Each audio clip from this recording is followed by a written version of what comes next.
15 November মুক্তি পাবে শাকিব খানের দরদ। নির্মাতা অনন্য মামুন সিনেমার প্রচার নিয়ে নানা পরিকল্পনার কথা জানালেও দেখা যায়নি তার প্রতিফলন। এ নিয়ে সৃষ্টি হয় সমালোচনার। খুন করতে পারে না। সিনেমা মুক্তি নিয়েও শঙ্কা প্রকাশ করেছিলেন কেউ কেউ। অবশেষে প্রকাশ পেল দরদের গান ও ট্রেইলার। গতকাল সন্ধ্যায় একসঙ্গে প্রকাশ করা হয়েছে একটি গানের দুটি ভার্সন, হিন্দি ও বাংলা। জিসমে তেরি শিরোনামের হিন্দি গানটি গেয়েছেন মোহাম্মদ ইরফান ও রুবাই।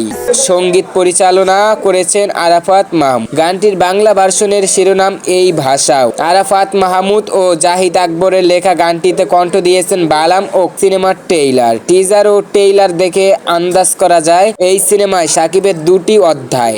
এক অধ্যায়ে তিনি সাধারণ মানুষ, স্কুটার চালান, স্ত্রীকে নিয়ে সুখের সংসার। অন্য অধ্যায়ে শাকিব খান এক ভয়ঙ্কর মানুষ, প্রতিশোধের নেশায় ছুটে চলছে, একের পর এক খুন করছেন। ধারণা করা হচ্ছে সোনালের সঙ্গে ঘটে যাওয়া কোনো খারাপ ঘটনার জেরে রাতারাতি বদলে যায় নায়ক। ফাতিমা, তুমি ভুল বুঝতেছো। আমি সবাইকে ডেকে বলে দেবো তুমি আমার সারপ্রাইজকে খুন করেছো। সাইকো থ্রিলার গল্পের সিনেমা দরদ তৈরি হয়েছে বাংলাদেশ ভারত যৌথ প্রযোজনায়। অভিনয়ে রয়েছেন দুই দেশের শিল্পীরা শাকিব খান, সোনাল চৌহান ছাড়া আরও অভিনয় করেছেন পায়েল সরকার, কেসকে হালকাই নিতে হয়, না হলে কেস মাথায় চড়ে বসে।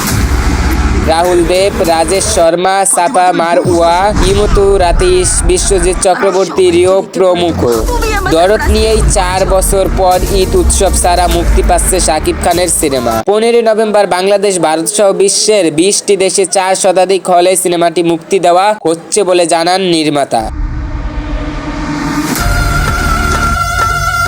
আজকের ভিডিও ছিল এই পর্যন্তই। সবাই ভালো থাকবেন, সুস্থ থাকবেন, আল্লাহ হাফেজ। ঝট করে চোখের ক্যামেরায় জুম করে ফাতেমা, আমি তুলু মিয়া।